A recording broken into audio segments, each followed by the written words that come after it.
Hi, and welcome to Mondays with Marlo. I'm very excited to have our guest today. This is a wonderful, wonderful man who for years has been giving all of us terrific advice and thoughts on sex and health and meditation and wellness and family. And he's made time for us, the wonderful Dr. Deepak Chopra. Thank you so much for coming. Nice to be here. My husband interviewed you. Yeah, many years ago. Yeah. I want to see him before I leave. You will definitely see him. But we're thrilled to have you. We have so many questions, so I'm going to try to go as fast as possible. Sure. So this first one is from Vicky, and she wants to know, what are our sexual expectations that keep us from having a satisfying sex life? Sexual expectations fall in three areas: performance, emotions, and security. So, performance, how am I doing? Emotions, how am I feeling? Security, do you really love me? When we have those things in the back of our mind, they interfere with our joyful, spontaneous experience. Oh, that's great. What wonderful tips. I have to pass those around. Here's one from Marcy. I know exactly what she means about this. There's so many cancer scares and heart attack scares. It's very confusing. What do you think we have to do to prevent disease? What can we do to prevent disease? Well, there's a lot of good research now that if you sleep well, without taking pills or alcohol, but natural sleep, if you have loving, healthy relationships, if you do a minimum of half an hour of exercise every day, if you try not eat anything that comes out of a can or has a label, and if you have meaning and purpose in your life, that you'll actually, and you can manage stress, that actually will minimize a lot of these problems. There are 500 genes that influence things like inflammation and cardiovascular illness and certain types of cancer. You can turn these on and off depending on how you live your life. The way you feel, the way you relate to other people, the quality of your sleep, exercise, the things I mentioned, you can actually turn on the good ones and turn off the bad ones. The genes themselves? Yeah. Wow. This is called genetic indeterminism through epigenes. That's technical, but the point is our genes are not fixed in their behavior. You can, 95% of them, if you have a mutation of some kind for Huntington's chorea, cardiomyopathy, that's different. But the normal genes, you can influence. But also you said to deal with stress in a good way. How do you do that? Laughter, watch a good funny movie, or go to a website and read all the jokes that you want to, your kind. But also things like visualization, massage, meditation, of course, exercise, sex. For many people, sex is meditation. Gets you out of your ego. I wouldn't call it a meditation, but okay, if you say so. It's a moment of transcendence. Oh, I see. Peak experiences of sexuality. Right. You go beyond your ego. You're perfectly natural. Right. Unless you're pretending. Otherwise, and you're vulnerable. That's a natural human state to be in. That's great. I didn't ever think of it as a meditation, but that's a lovely idea. For many people, it's just their only form of meditation. This is from Judith. You are known as a man of great faith. What can a teenager do if they have faith in a religion other than the one their parents brought them up in? I think you should let your children be who they are, let them be who they want to be. But more and more people are now falling out of traditional religion or traditional faith. We must cultivate values that are spiritual, like truth and goodness and beauty and harmony and love and compassion and empathy and joy and equanimity and peace of mind. That's true spirituality. Never mind organized religion. No one can be unhappy if their child can do that, right? Well, you have to cultivate those qualities by being an example yourself. Yes. This is from Stacy. Oh, this is a big one. How does one learn how to meditate? Very simple. The simplest thing you can do is sit quietly in a relaxed position and just observe your breath. Okay, and if you just do that, you close your eyes, observe your breath for nothing, and do nothing else. You're just being, that's all, for 5 or 10 minutes.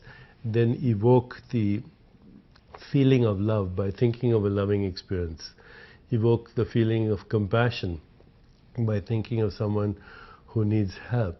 Evoke joy by remembering a joyful experience. Ask yourself reflective questions. Who am I? what do I want? You can start with this. For a start, just stop, close your eyes, watch your breath for 5-10 minutes, and you'll settle down. And how do you keep, when I start to meditate, I always put a pad and pen by my side. You shouldn't. And I figure the first 5 minutes, I'm going to give into writing it down so I won't think about it anymore. Is that a bad idea? No, it's okay. I mean, if you just sit through it, your mind and your body will settle down. Oh, I didn't The call only Dr. thing is, Chopra. Oh, I didn't tell my husband this. that's normal. Yeah. It's natural. So allow it to come and let it go. It's like clouds. Yes. You know, surfacing on the ocean of your consciousness, drifting by and drifting off. Right. So let that happen. Oh, good. This is from my diatribe. How does one apply Chopra's wisdom to raising healthy, well-rounded children? I'm particularly interested in knowing more about dealing with teenagers when they are going through their self-centered stage. However, any wisdom he's willing to share on raising children of all ages would be appreciated. Thank you.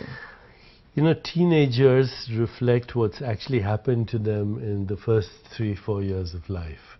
So in the first 3-4 years of life is the most important part of anybody's life.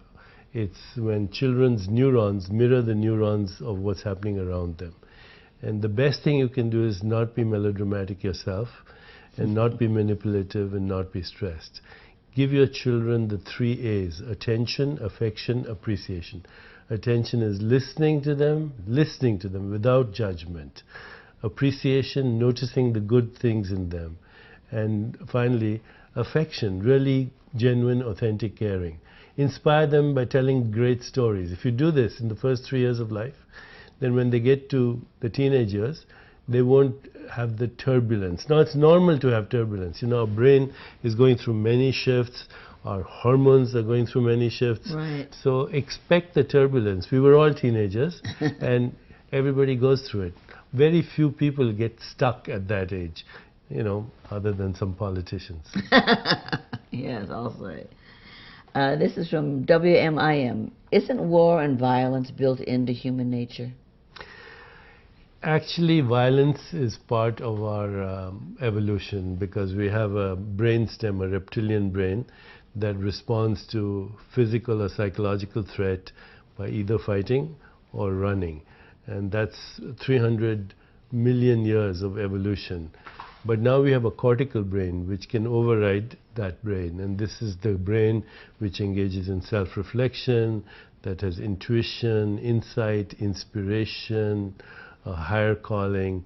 So even though it's built into our system, we can now override it, and we should, because if we stay like primitive people, tribal people, with the modern capacities we have, like nuclear weapons, biological warfare, internet hacking, then we can create devastation. If there's going to be another extinction in, you know, from time to time there have been extinctions in our history. This time it won't be comets. This time it could be human behavior. The technology that we have, along with the primitive traits that we have. So if we want to really make this a better world, we have to get over the midbrain and bring our cortical and our limbic brain. The limbic brain is that part of ourselves that feels love, that feels connection, compassion, joy, peace. Well, I hope that works. I hope everybody's heard that. Well, it better work, otherwise we're including messed. Congress, so they don't make some good decisions. Well, war is a big industry. You have to realize that. I do realize that. It's blood money. Yes, it is. And the kids pay for it. That's the bad part. This is from Phyllis. I know that you say that bullies are cowards and love is louder, but how does a child process that? If a kid is being bullied at school, how is this going to help him or her? How are they going to use this idea that love is louder? I think as a society, first of all, we have to stand up to bullies. Yes. Bullies come from, children who are bullies come from dysfunctional families. And we have to bring that to everyone's attention. We have to stand up to it. We cannot tolerate it as a society. School teachers have to stand up for it. Parents have to stand up. And then, of course, a child who has authentic self-esteem, you know, which comes again from what happens in the family. Authentic self-esteem means it doesn't matter to me what other people think of me. It comes from, you know, I can be who I am. I'm in touch with myself. It comes from loss of fear. But children, being children, we have to cultivate those qualities around them. We can't lecture to children. Children don't like to be talked to. But if you're a good example, then that can happen. Right. But it is a very scary thing that's happening. It is. It's and if you're taunting some child to the point where the child actually commits suicide because they can't take the taunting anymore, well, I don't know. That's an example of dysfunction in our society, and adults are responsible for it. Children who are bullies because they come from those dysfunctional backgrounds. Right. But the child that is being bullied, we have to help that child. We have to stand behind the child. We have to take notice of it. We have to not allow it as adults and caretakers. I think too many children think that it would make them appear weak to tell their parents or their teachers, and they don't. That's one of the problems that's happening, too. Kind of like when a woman is abused by her husband, she doesn't want to tell anybody. It could be her fault, you know. So it's a kind of a love-hate relationship in dysfunctional families. People fear their parents also. At the same time, they love them. And that's, a very primitive, old response. But it's part of our society, unfortunately. And we have to go beyond that. We have to be good examples, stand up to bullying, and stand up to help dysfunctional people instead of condemning them too. Okay, this is from Rose Torini. I would love advice on having a better relationship with my 22-year-old son. He lives at home, he goes to college part-time, he works part-time. He does not help out on his own. When I get angry and insist that he does, he comes and goes without saying hello or goodbye. Kind of has a superior attitude, like he's in charge. He still plays a lot of video games, swearing, makes me crazy. I'm divorced. How do I bring peace to our relationship, have him help out, and have a kinder attitude toward me? Frankly, if he pretended, that would be okay. What is my prayer? What rule am I forgetting about? Well, this goes back not to what's happening now, but what's happened all along. So, the child is expressing that. But having said that, she can make certain straightforward rules. He's not going to get his allowance. He's not going to be allowed to get a driver's license. All the things that she can influence that will have an impact on his life.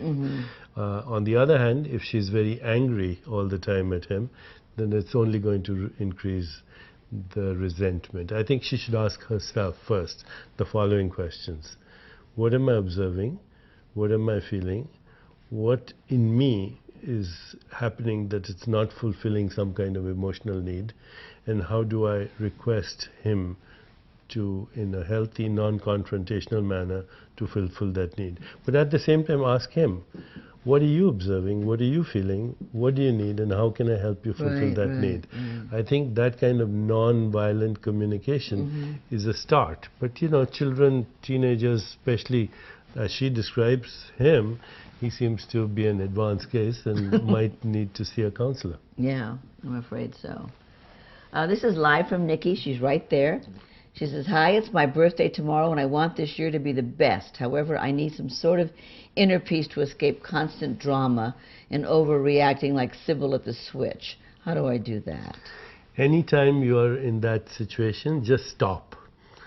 So stop, observe what's happening in your body. Observe, because whenever you're in that situation, your body doesn't feel good. And then take a deep breath and observe your breath. And then ask yourself if you can remember a joyful experience.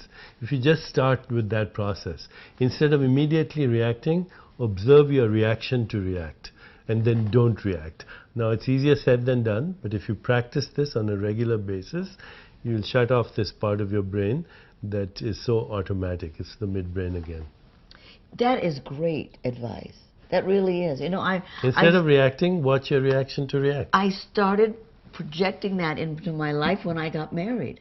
I thought, I cannot react every time he does something that I don't agree with. I thought he's a good guy. He's a great guy. But no one that you live with is going to be exactly like you. So you had to learn like me.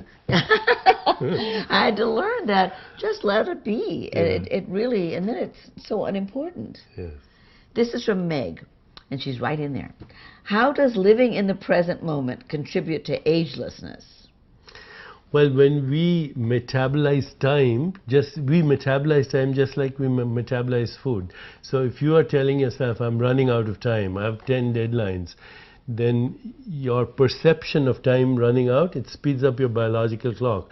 You have a faster heart rate, jittery platelets with high levels of adrenaline. Everything is in the fast lane, blood pressure, etc. People who are running out of time usually have a heart attack and then they've run out of time. So remind yourself that, this is the only moment you have. The past is in imagination, the future is in imagination. And if always living in the past or the future, then you're not living. This is the moment which will never end. Because even if you want something in the future, and if you're not here in the present, you're not going to be there when you get there. So first realize that. Be focused in what I call life-centered present moment awareness. You'll feel a lot of joy and your biological clock will slow down. It's what I call ageless body, timeless mind. Great. I'm going to be doing that immediately. This is live from Maryland. How does one survive the death of their best friend and spouse when I have another possibly 30 years of life to live alone? Well, first of all, you must go through the grieving process. If you deny that, then you'll only hurt yourself.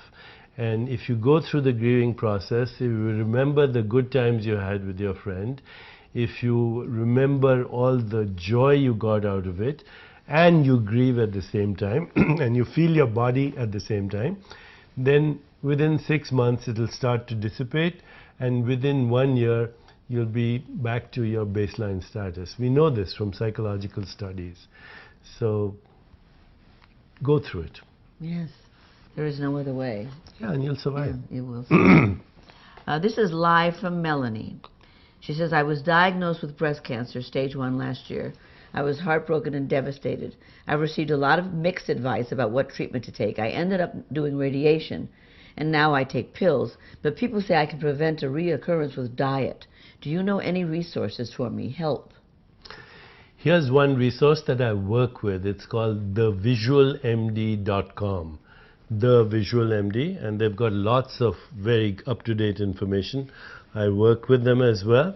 But there's another thing. You can hang out with people who've had the same experiences. Now we know that social support groups, particularly in breast cancer, and even people who have active breast cancer, social support groups will double the survival. Now, as far as diet is concerned, do try and stay with organic foods. Remember though, it's not one thing, it's everything that's happening in life. Our emotions, our relationships, our social interactions, the stress in our environment, our exercise, our sleep, all affect this. So take care of all that. But try and check out the information I gave on thevisualmd.com. And you want to name it again? It's called the what? It's called thevisualmd.com. Great. And the information is free. Good, great. This is live from Deborah. Hi, Deborah, welcome. Can you explain your feelings of the concept of time? Time is how we measure our experiences. If you're having a good time, then time flies. If you're waiting at the dentist's office, then time drags. If you're having 10 deadlines to meet, then you start running out of time. If you're in love, then there's no time. And all these experiences of time have biological expressions. How we experience time influences our biology. That's so interesting. This is live from Debbie. What do you think of Reiki as a complementary healing method? Reiki is what is usually called energy medicine, and it's similar to acupuncture and many other forms of body work. And for certain people it's very good, particularly if you have things like chronic fatigue or muscle spasm or irritable bowel syndrome or anxiety-related disorders such as insomnia or hypertension. This is from TMP. Can you please explain how does meditation lower biological age? Could you kind of answered that? Yeah, but no, there's a study now published by Elizabeth Blackburn. She won the Nobel Prize in 2009, not for meditation studies, but for discovering an enzyme many years ago called telomerase. This enzyme influences the length of telomeres, which are like little buttons at the end of chromosomes. And she found that people who meditate, even within 4 to 6 months, their telomerase activity goes up by 30%, Wow. which influences their biological clock directly. They say either directly or through the fact that they're feeling psychologically better. But there are other things that meditation does. It lowers your metabolic rate, it lowers your heart rate, it improves your immune function, it improves the quality of your sleep. It basically lowers everything that's associated with stress. So obviously it would have an effect on your aging. And you can measure this by doing what are called biomarkers: blood pressure, bone density, of course, yes. body temperature regulation, hormone levels. They're all affected. This is from Steve. Dr. Chopra, can you please explain the concept behind power of love in healing or agelessness? Someone else's love or the love of our own self? Well, when we say self-love, it doesn't mean your ego self, okay? It means that part of you which is connected to everyone else. It's your spirit or your soul. So that's why it said self-love is the basis of all love. If you have self-loathing, you can't love another person. You can only give another person what you have. Now, it turns out that love is, in fact, when you look at the brain scan, the functional MRI of a person who's in love or feeling love, whether it's romantic love or it's love for a child, their brain is completely different. They make these wonderful neurotransmitters: dopamine, serotonin, oxytocin, opiates. And these neurotransmitters not only increase well-being, but they're antidepressants. They increase your self-esteem. They're immunomodulators. They modulate the activity of your immune system. So love actually is the healing response. We have a healing system inside our body, and the way you activate it, the user manual, is love. Oh, that's nice to think about. Well, we all have love, I hope, in our lives, so we can use it. This is live from Beth. She's right there. Hi, Beth. What are your thoughts on techniques to treat anxiety and panic disorders? There are many ways to treat anxiety and panic disorders. One of them we've already discussed, which is meditation, but also body work like Reiki, which we discussed, dance, music therapy, aromatherapy, and laughter therapy. Yes. There are lots of ways you can treat what is called post-traumatic stress disorder. Some of them have to do with the body, and others have to do with the mind and emotions. Well, I think this is probably a good time to ask you, well, what do you feel about medication? I think, and I know this for a fact, that 80% of the drugs we use are of optional or marginal benefit, which means if you didn't use them, it wouldn't make a bit of a difference to the natural history of whatever you have, except save you money and side effects. Have you watched commercials on drugs and the pharmaceuticals on medications? They tell you what you should take it for, and then the next 5 minutes is all the side effects, including death. Right. So, from impotence to death. Right. So, next time when you're prescribed a medication, ask your physician if you really need it. Sometimes it's easier to give a prescription and then be done with it. And these days, by the way, the best source for you is the internet. Go check out whatever you need to about your own problem, and join a support group which offers you that information. Absolutely. Certainly at St. Jude Children's Research Hospital, we recommend that families do that. This is an interesting question from Jeff, and I know just how he feels. He says, my daughter is 11 years old and an 8-year cancer survivor. I'm thrilled that she's beaten cancer, but I'm sad to see children who do not make it. How does one make sense of this from a spiritual perspective? Some questions are not easily answered. Why do children suffer? Why do they have cancer, etc.? There may not be spiritual answers unless you want to, go into metaphysical explanations of karma and collective memory, and it gets very complicated. Yes. The best thing we can say is we don't know, and we should have extreme empathy for people who are going through this experience and for their parents, and we should do everything to make a child feel safe and everybody else feel safe. And that is love. Love makes people safe. Yes, yes. This is live from Laura. What is the role of the ego in healthy relationships? How much or how little should it come into play? Well, we all have egos, otherwise we wouldn't be here. But the way you put it in context is, does it dominate your experience, or is it the background of your experience? If you have always the desire to control, to manipulate, the desire for approval, the desire of having it your way, the desire to be right, then it's going to interfere with your relationships. If you want to start a good relationship, then just give up being right. That's good. Start with that. Yes. And if you're a newlywed, listen to this. This is live from TS. What are the best qualities to have right now at this time to gain favor with an employer or to get a job? So many people out of work, I'm sure. I know. Here's some very interesting information. The best performances in jobs occur when supervisors notice the strength of people that they supervise.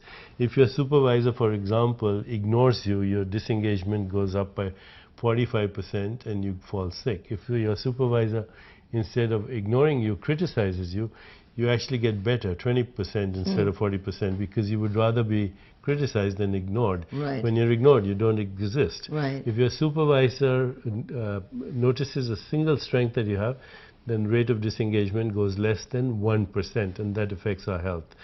So first of all, if you're looking for a job right now, ask yourself, and you told me a very interesting story, if I had all the money in the world and all the time in the world, how would I express my passion? And how would that help other people? And you'll find that if you just ask that question. I met a woman recently who was fired from her job. I said, did you enjoy it? She said, no, I hated it.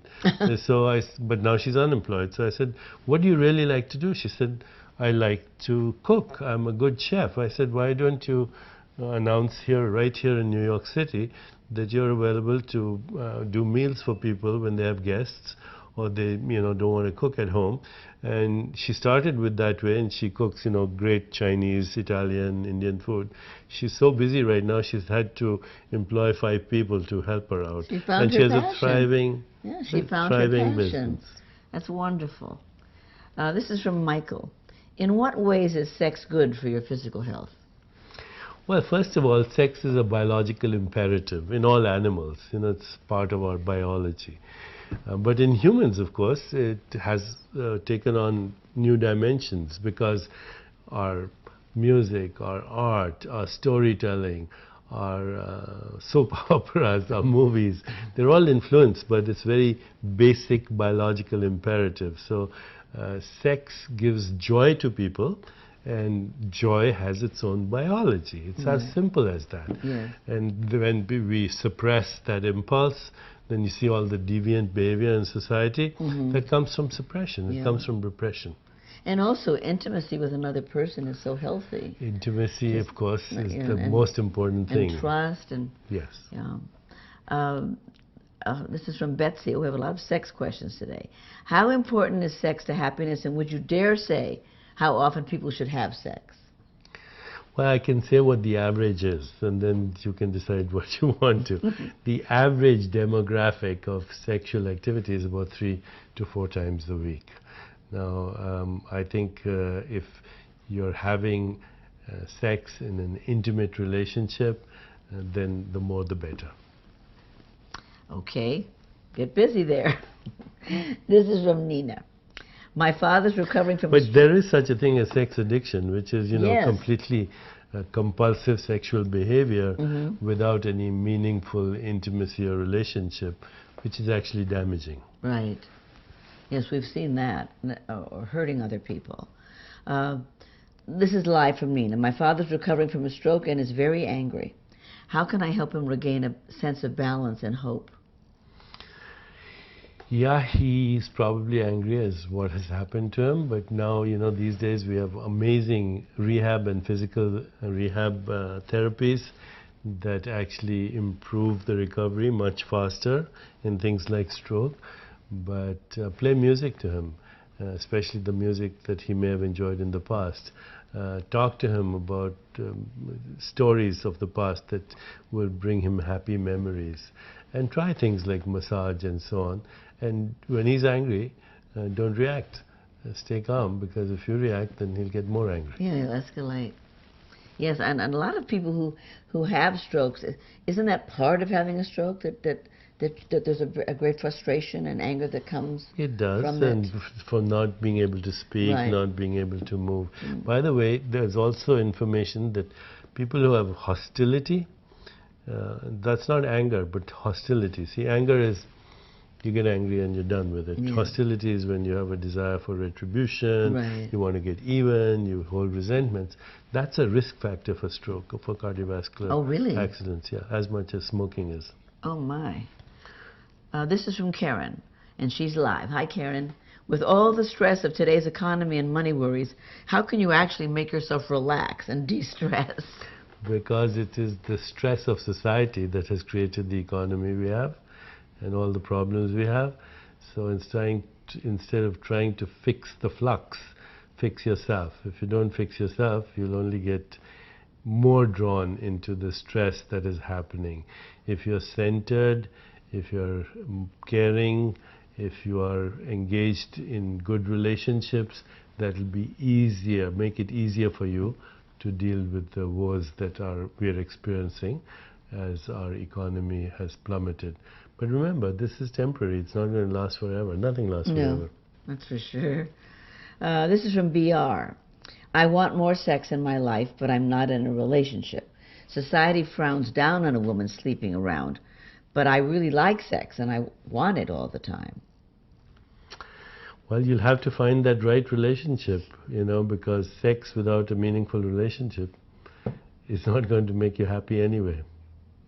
But it doesn't have to be the very one. I think one of the problems is that people wait for like the perfect partner, and they will wait forever because there's no such thing. I don't think we need to do that anymore in our society. Okay. Yeah. This is live from Greg. Well, I know that you'll see. Hi, Deepak. I've been married for 15 years. I'm very sexually attracted to my wife, but she's hesitant to try new positions and experiences with sex. How do I make her feel comfortable enough to try new things? This is becoming an issue in our marriage. Insistence on technique will never get you anywhere, okay? If you really want to try all those things, you have to make your wife feel really intimate with you, to feel affection, to feel caring, to feel that she's listened to, has attention. The techniques of sex are overemphasized. All of that will happen if you develop a really intimate and healthy relationship. Certainly feeling safe. Yes. This is live from Miriam. What do you do to stay calm and de-stress? I find myself getting very worked up and anxious, and I exercise, so I really don't know what else to do. I've cultivated this since after medical school, so I meditate every day. Well, I meditate 2 hours in the morning, but I don't suggest that everybody does it, but it works for me. I go the minute you wake up, or do you eat first? Or? I do my ablutions, but before eating, I meditate. Then I also go to the gym, or I walk. I walk maybe up to 7 to 8, sometimes 10 miles a day. Oh my goodness. I have a little gizmo in my pocket which tells me how much I walk. That's 12 hours so far now. 2 hours for meditating and 7-8 hours. No, after I leave here, I have an appointment. I won't take a taxi. There. Oh, I see. That's what I do. And then, I don't take myself too seriously. And my children, my wife don't take me seriously. So that makes for a very easy lifestyle. The rest of us take you seriously. Yeah, I don't know why. Well, you're wise. We like wise people. No, I don't know why. I don't know what the fuss is. This is live from Dan. It's a vast topic, but can you briefly touch on your quote that the afterlife is just a special kind of tomorrow? Well, this is a vast topic. The only answer to this question is most people fear death because they don't know who they are. We confuse ourselves with our body, with our mind, with our ego personality. But if you go a little deeper than that location of your body, your ego mind, your personality, there's a domain of awareness which is universal. Spiritual traditions have called that the spirit, the soul. And the only way you'll get rid of your fear of death is that when you get in touch with this part of you that doesn't die, essentially, because it's what we call non-local. It's outside of space-time. And that requires a life of spiritual discipline which addresses the most fundamental questions of our existence.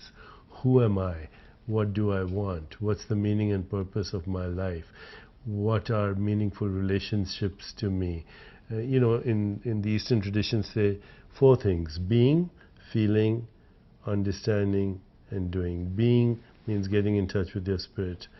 Feeling, connecting with everyone through love and compassion. Understanding, the fundamental question: is there a part of me that's not in the domain of body and mind? And doing, helping other people. If you stay with that, you'll get a glimpse of this part, and you'll create your own story, whether it's in this life or the afterlife. So that'll give you an idea of what tomorrow is. Yes. This place. Okay. This is from MZNL. What's one thing every person could do starting today to help change the world?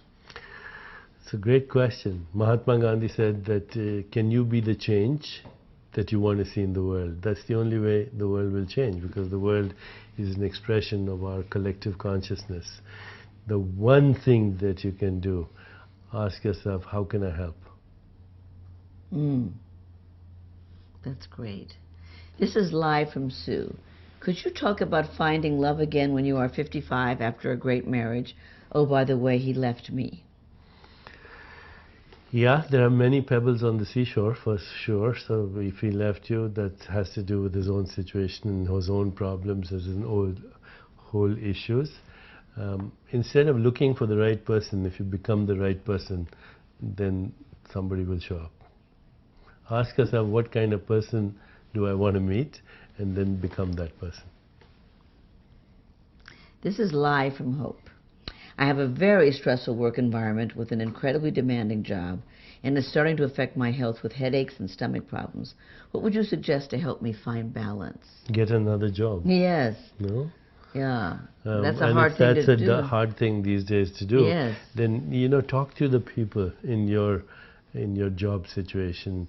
There is now good research to show that if you create a playful environment, if you engage socially with people that you work with, and if you're honest about what you need, that people will really respond to you.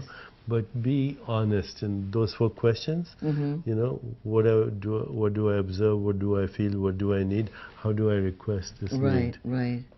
And talking to the employer and absolutely. people right with because you. Otherwise the employer will also suffer. Your productivity will go down. This is from L.J. Johnson. Dr. Chopra, your approach to medicine is based on Ayurveda, which comes from India. How do you describe that? Well, my approach started with Ayurveda, but now I have integrated with all forms of complementary and alternative medicines. But I'm also a mainstream physician, so I don't say don't do this, don't do that. Get yourself educated and do what's best. And you can get yourself educated because there's a lot of information there. Ayurveda particularly is based on eating, breathing, digestion, metabolism, your body type, stress management, and healthy food. That's the best I can do in the short time that we have. I have a book on it. It's called Perfect Health, the Complete Mind-Body Guide. Perfect Health, the Complete Mind-Body Guide. I think I did a show with your husband on that. Oh, really? Many years ago. Well, we'll get it. But it's still very current. We're really out of time, but I see a couple of questions that I think are important, so I'm just going to take advantage of you. This is live from Sally. She says, if you get diagnosed with a terminal illness, can you will yourself to get better? The first thing is, don't believe the prognosis. When terminal illness, somebody says, they're introducing a nocebo effect, which is the opposite of the placebo. So don't believe the prognosis. You might be one of those people that are not affected. If I say the average temperature in New York is 70 degrees, it doesn't tell me what the temperature is right now. Believe the diagnosis, do your research, and get the best treatment. And there's another very important question. This is from Nikki live. She says, I seem to have a problem making decisions. I can't do anything without asking at least 5 people, and even then I'm still unsure if I'm doing the right thing. How can I forge on without depending on my family like a lifesaver? Start with making decisions. Every day, do at least one thing that is your own without asking people their opinions. Trust yourself, listen to your body, ask your heart. And you know, when you live the right questions, life will move you into the right answers. And here's another really important one. This is live from Debbie. Can you tell me how to alleviate the anxiety of an upcoming angiogram? So this is really about facing scary things in our lives. Yeah, it's not just an angiogram. I think first of all recognize that these days the safety is such that it's actually safer than crossing the road or driving a car on a highway. So get sure of the statistics, and that will reassure you. And usually people don't even have to have anesthesia for that. It can be done locally. But also question whether it's really needed. We know, unfortunately, that there are a lot of procedures that are done in the medical industrial complex that are not really required. So make sure that you get a second opinion or a third opinion even.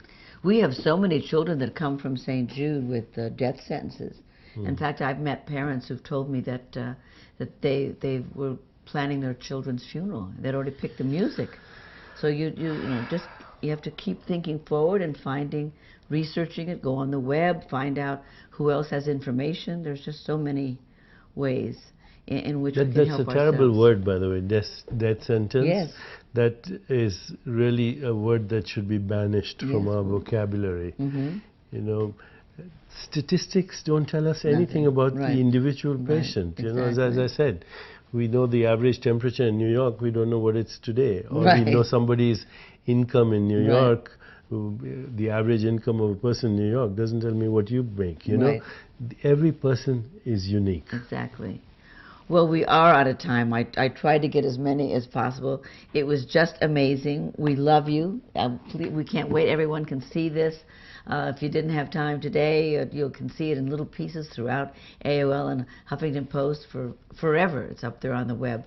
We can enjoy you and learn from you. And I hope you'll come back someday and tell us some more. We didn't have a chance to talk to about your book. You have a new book. What is the name of that? Well, it's with my son. It's called The 7 Laws of Superheroes. And it's about how everyone can bring greatness in their lives. That's great. How everyone can be a superhero. That's wonderful. Well, you're certainly a superhero. I don't know. We thank you for visiting us. Thank you so much, and we'll see you next week.